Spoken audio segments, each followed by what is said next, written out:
네, 안녕하세요. 오랜만에 인사드립니다. 자, 안전한 1등급에 이르는 게 고정제이고요. 이번에 하반기 커리큘럼 세 가지를 준비했는데, 내용 파악이 되는데 문제를 틀린 아이들을 위한 솔루션 세 가지를 제가 준비했습니다. 우리 아이들은 이제 특히 고3 학생들 같은 경우에는 어느 정도 내용 파악이 되는 상황에서 문제를 자꾸 틀리는 게 짜증이 좀 날 텐데, 사실 제가 봐도 좀 억울한 일입니다. 왜냐하면 내용 파악이 어느 정도 되면은 정답 충분히 맞출 수 있거든요. 그런데 그 마지막에 이 출제자와의 생각의 차이, 또 판단 미스로 인해서 오답을 선택하게 되는데, 제가 준비한 솔루션 세 가지를 보시면은, 일단 이제 정답의 법칙과 오답의 법칙, 순삽순사. 이게 저희 원래 있었던 강의죠? 이번에 업데이트해서 새롭게 올려놨습니다. 예전에 제가 강의했을 때하고, 그 다음에 지금 새로운 버전으로 이제 올라가는 그런 강의하고 보면은, 뭐가 다르냐면 이제 문제를 접근하는 관점이 조금 업데이트가 됐습니다.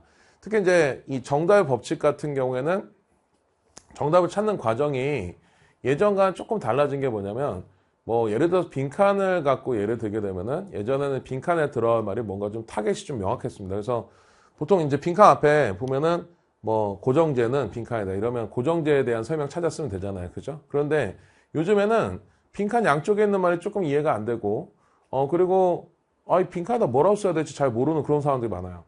그러면 어떻게 해야 되냐면은, 보통 학생들은 거기서 상황의 압박을 느끼고 에이, 선지부터 가자. 선지로 뛰어듭니다. 그 선지로 뛰어들게 되면요, 정말 중요해 보이고 지문에서 읽었던 내용이 막 가득해요. 그 학생들이 그런 것들을 골라서 맞아야 되는데 계속 틀리게 됩니다. 그러면은 이게 뭔가 싶죠. 그죠? 나는 내용 파악도 됐고 빈칸 뭐라고 써야 될지 몰라갖고 지문 그 선지로 바로 내려와서 내가 마음에 드는 거 골랐는데, 이거 아무리 봐도 정답인 것 같아 계속 틀리니까 이건 해서는 안 될지처럼 느껴지거든요. 그러면은 이게 어떻게 된 상황인지 그 상황의 본질을 깨우치고 이거 몇 번 연습해서 치워버리셔야 되는 그런 문제인데, 영어 공부를 단순히 조금씩 매일 하다 보면 언젠가 원하는 점수가 나오겠지, 이런 접근 방식은 조금 어렵습니다. 그래서 정답의 법칙에서는 너희들이 문제를 푸는 데 있어서 출제자하고 똑같은 관점으로 가장 빠른 시간 동안에 문제를 풀 수 있도록 제가 이제 강의를 했고요. 그리고 돌발 상황에서도 이렇게 하라라는 걸 제가 이제 정해놨습니다. 그래서 뭐 아까 전에 말씀드렸던 빈칸 양쪽에 봤을 때 뭐 떠오르는 말이 없다 그러면은 이 초점을 이동을 해야 돼요. 초점을 이동해가지고 딴 데를 보게 되면은, 나 빈칸을 한번 뭔지 모르겠지만 빈칸과 그 애매한 표현 다 합쳐서는 무슨 내용이 되는지 알 수 있겠다. 그래서 빈칸을 초월하는 어떤 내용 파악과 필기가 필요한 거죠. 그러니까 저희가 이런 상황들, 이 정답을 찍기 굉장히 애매한 상황에서 어떻게 해야 되는지를 확실하게 정리해놨습니다. 예, 그게 기존의 강의와는 조금 차별화되는 점이라고 보시면 되겠고요. 오답 법칙에서는 그 매력 오답의 종류를 종류별로 나눠서 대비를 할 수 있도록 제가 구성을 했어요. 그래서 우리가 예를 들어가지고 정답이 뭐냐? 정답이 예를 들면 운동하기, 이게 정답이에요. 네, 1번에 보니까 뭐 physical activity,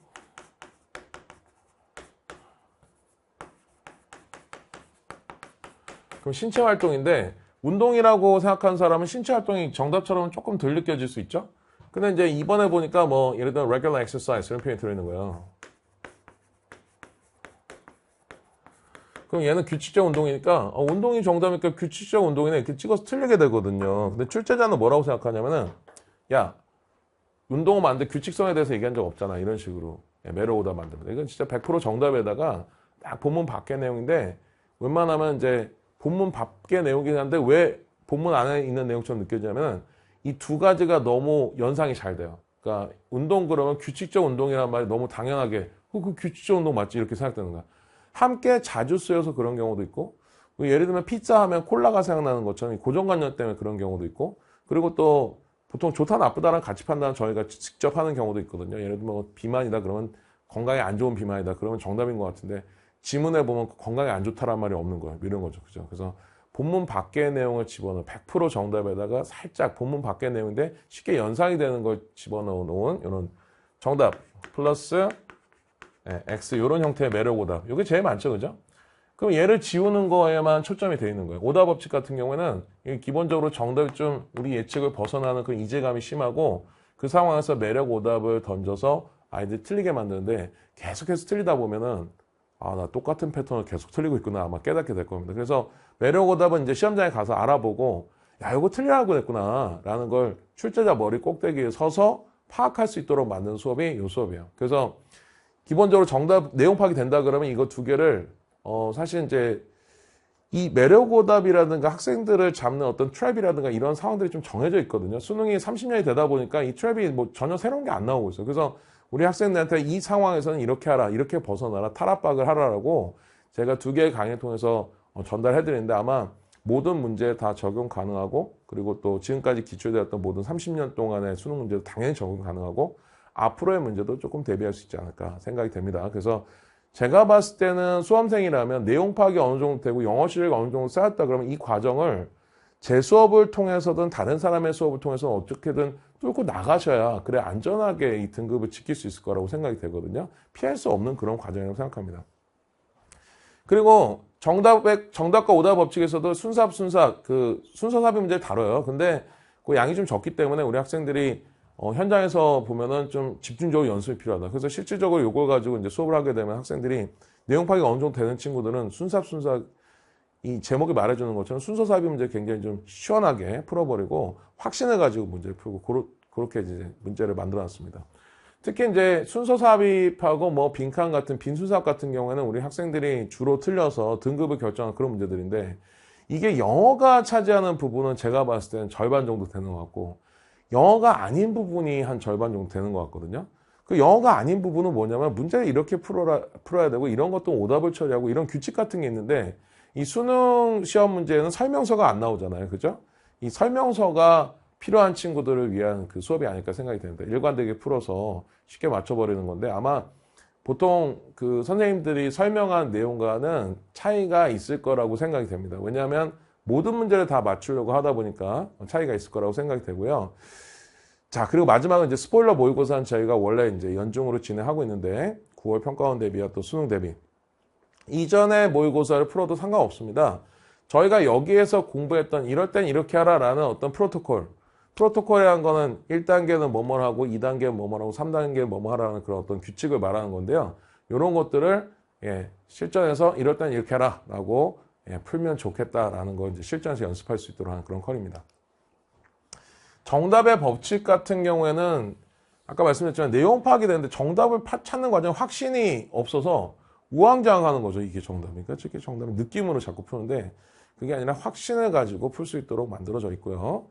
정답을 찾는 빠른 방법인데 차별화가 되는 건 뭐냐면 정답을 빠르게 이 문제만 찾을 수 있다가 아니라 다른 문제도 다 이렇게 풀 수 있도록 어떤 문제나 적용 가능한 그런 어떤 규칙을 정해놓는다는 거, 일관된 풀이를 가능하게 한다는 거, 이게 이제 수업 목표고요. 모든 문제에 적용 가능하지 않는 이 문제에서만 풀 수 있는 그런 내용들은 제가 이제 배제를 했습니다.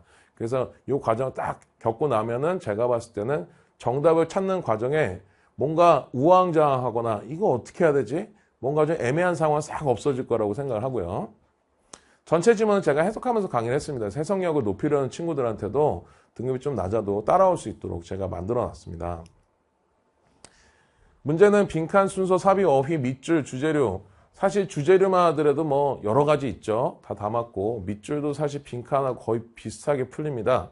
그리고 요양문 완성만지 같은 것도 들어있고요. 그리고 순서 삽입 당연히 들어있고요. 어휘 문제도 난이도가 좀 높죠. 대신에 이제 어법 같은 경우는 좀 빠져 있습니다. 어법에 대해서는 저희가 진지하게 다루지는 않는 그런 수업이다. 그런데 지금 사실상 여러 변별력을 어느 정도 갖고 있는 모든 문제를 담았다고 보시면 되겠고요. 자, 빈칸 문제 풀 때는 1단계는 뭐하라, 2단계는 뭐하라, 3단계는 뭐하라 이걸 딱 정해놔서 여러분들이 이 단계에 따라서 문제를 풀어나가면 사실상 후회가 남지 않는 그런 풀이를 지향합니다. 오답 법칙 같은 경우에는 정답이라고 생각해서 자꾸 오답을 찍어서 좌절하는 수험생. 사실은 제가 비밀 말씀드릴까요? 이 정답이라고 생각하는 걸 찍으면 다 틀리도록 지금 현재 출제가 되고 있습니다. 정답은 정답처럼 잘 안 생기고요. 정답은 사실 그렇게 납득이 잘 안 될 수도 있습니다. 그렇지만 나머지 오답을 지어서 맞춰야 되는 그런 문제인데 예전 같으면은 오답을 지어서 겨우 이게 정답이야 이런 비굴한 느낌이 들겠지만 지금은 사실은 뭐냐 고3 그 평가 문제 보면은 오답을 지어서 겨우겨우 맞추는 게 비굴한 게 아니라 사실 그 방법밖에 없어요. 정답을 큰 벽을 쌓아서 정답 이해를 막고 있고 빈칸 같은 경우는 정말 돌려 말하는 힘든 패턴을 딱 갖다 놓고서 정답 한번 이해해봐 이렇게 말을 합니다. 문제가. 순서 정하기도 야, 순서가 어울리는 거 한번 찾아봐 이렇게 얘기하고 주어진 문장을 어디다 집어넣으면 좋겠니 이렇게 물어봐요. 근데 그거대로 하면 문제가 잘 안 풀려요. 문제 자체가 이 발문 자체가 이제 수정이 돼야 되는데 그게 업데이트가 안 돼서 제가 봤을 때는 학생들이 굉장히 고통받고 있는 것 같습니다.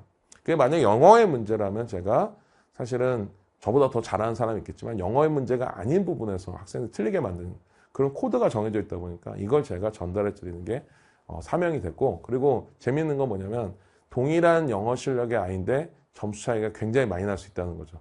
더 재미있는 건 뭐냐면 아이들이 정말 많이 틀리고 진짜 하나도 무슨 말인지 모르겠다고 하는데 배점은 3점이 아닌 2점이 나타나는 그런 모순된 상황.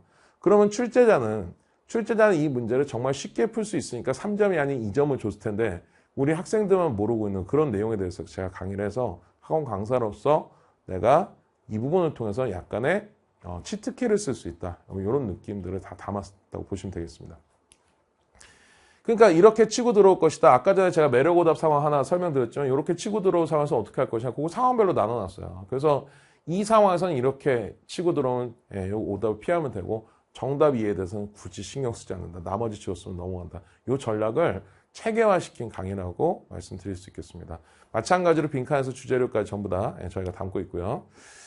매력 오답을 상황별로 대비하는 그런 강의입니다. 매력 오답을 상황별로 이 상황에서는 이렇게 치고 들어와서 이렇게 해야지 라는 그 상황별 대비가 가능한 강의라는 게 특징이고요. 순삭 같은 경우는 지금 완강은 안 됐습니다. 지금 이제 개강하면서 제가 계속 찍어 올릴 텐데요. 순삭에는 그 문제가 앞부분에 기출문제들이 쫙 있어요. 최신 기출 문제가 쭉 들어있습니다. 그래서 거기서 설득력을 제가 얻어야죠. 왜냐면 이렇게 풀면은 정말 쉽게 풀리고 모든 문제가 풀린다는 걸 설득력을 부여하고 그리고 난 다음에 연습 문제를 통해서 마무리하는 식으로 되어 있어요. 그래서 제가 설명드리는 그 문제풀이 방식이 조금은 까다로울 수 있다고 생각이 되겠지만 제가 정확하게 말씀드리고 싶은 건 이게 시장성이라든가 어떤 제가 뭐 이 강의를 팔아야겠다는 그런 심정보다도 왜냐하면 고등학교 3학년 6월 평가원 때부터 학생들이 틀리기 시작하는 패턴하고 그 이전에 고등학교 3학년 3월 학평 때까지 틀리는 패턴하고 조금 차이가 있어요. 그래서 우리 학생들이 이제 제가 재수생 수업도 들어가서 얘기를 해보면은 선생님 제가 이제 3학년 때 초까지는 별 문제가 없었는데 평가원부터 자꾸 틀리기 시작한다는 거야. 그 평가원부터 틀리기 시작하는 게 주로 보니까 순서 삽입이에요. 그러면 평가원에서 출제하는 순서 삽입, 틀리라고 내는 순서 삽입 문제를 어떻게 피해갈 방법을 알아야 되는데 한 문제 틀리고 나면 다음엔 잘하겠지. 또 틀리고 나면 그 다음에 잘하겠지.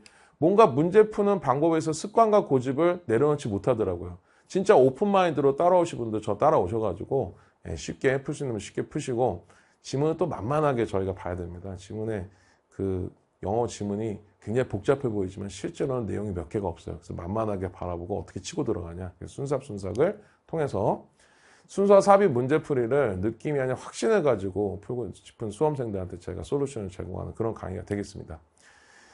자, 순서와 삽입의 약점을 종류별로 대비. 뭐 예를 들면요. 순서 정하기 문제가 이런 게 있어요. 예를 들면 여기서 뭐 this로 지칭한 대상이 여러분 한번 볼게요. this로 지칭한 대상이 A 단락에 맨 앞에 this가 있다 그러면 지칭한 대상이 바로 앞에 있어야 돼요? 아니면 조금 떨어져서 있어도 돼요? 네, 제가 정확하게 말씀드릴게요. 바로 앞 문장에만 있어야 됩니다. 그러면 학생들이 진짜요? 저는 조금 떨어져 있는 것도 괜찮다고 생각해서 계속 틀렸는데요. 그 친구들은 야, 바로 앞에서 찾아. 여기서만 찾아. 이 한마디 그리고 몇 번의 연습으로 그 다음부터 오답이 치유가 됩니다. 진짜 어떻게 이렇게 틀렸나 싶을 정도로 갑자기 치유가 돼요. 제가 순서 정하기의 약점은 대략적으로 한 8가지 정도로 나눠놓고 이 상황에서 이런 선택을 해서 틀리는 상황도 있다. 그렇죠? 문장 삽입 문제도 학생들이 틀린 상황이 좀 정해져 있습니다. 그래서 내 약점은 이거구나. 그래서 이 상황에서 이렇게 해야지 라고 정해놓으면은 아마 도움이 많이 될 거라고 생각이 되고요. 실질적으로 저희가 이제 현장 강의에서 그 순서 삽입의 약점을 해소하는 이 강의를 하고 났을 때 순서 삽입 그 오답률이 굉장히 낮아집니다. 여러분들한테도 도움을 드리고 싶어서 이 강의 준비를 했고요. 그 다음 스포일러 모의고사는 이럴 땐 이렇게 하라. 이 딜레마 상황이 있어요. 이거 어쩌지? 모의고사 풀다 보면 여러분들이 이제 조금 고민되는 게 뭐냐면 이게 이제 시간이 많이 걸릴 것 같으니까 좀 포기해야 되나? 아니면 이거를 계속 이제 풀어야 되는가? 이런 것도 딜레마 상황일 수 있거든요. 저의 조언은 뭐냐면, 정해진 시간에 일단은 투자를 하는 겁니다. 정해진 시간을 투자해서 풀다 보면은 저희가 의외로 맞추는 경우도 있고요. 의외로 쉽게 정답이 나오는 경우도 있어요. 재밌는 건 뭐냐면 문제를 푸는 그 순간 동안 내가 어려움이 느껴진다라는 게 실질적인 오답률하고 크게 상관관계가 없다라는 거죠. 뭐가? 영어 과목에서. 예. 자기가 모르는 부분 빼고 이해가 되는 부분 갖고 풀면 정말 쉽게 풀리는 경우가 너무 많거든요. 그래서 그 어렵다는 오답률 1위 2 문제, 역대 오답률 1위 1위 문제, 그 문제풀이가 보면은 똑같은 영어 실력인데 정말 쉽게 맞추는 친구도 있고 힘들게 고민하다 결국 틀리고 시간 낭비까지 하는 그런 경우도 나눠볼 수가 있을 것 같아요. 그래서 저희가 그 결정적 딜레마 상황에서 이렇게 하라. 1단계는 뭐하고 2단계는 뭐하고 그렇게 해서 탈압박을 저희가 연습했던 거를 그 모의고사를 통해서 이제 실현을 한다라고 실제 이제 점수로 만들어내는 과정이라고 보시면 되겠죠. 그 모의고사 자체가 갖는 가치도 있습니다. 그래서 저희가 이제 모의고사 풀면서 완급 조절도 해야죠. 요번에 너무 천천히 봐서 시간이 부족했다. 이번에 또 너무 빨리 봐서 뭔가를 놓쳤다. 요 사이에서 밸런스 찾아야 되는데 뭐 결론부터 말씀드리면 쉬운 문제일수록 좀 더 빠르게 천천히 보고 그다음에 어려운 문제일수록 좀 더 빠르게 보시면 아마 밸런스가 맞을 것 같은데요. 그래서 그런 조언들과 실전에서 마주치는 딜레마 상황에서 이렇게 1, 2, 3단계로 하고 넘어가면 된다라는 그 솔루션을 제공하는 그런 강의라고 설명을 드리겠습니다. 제가 또 자세한 내용은 각 그 강좌 OT에서 여러분께 설명을 드릴 거고요. 그래서 이번에 하반기에 나왔던 하반기에 제가 준비한 강의에 대해서 간략하게 설명드렸습니다. 저는 영어의 고정지였습니다. 감사합니다.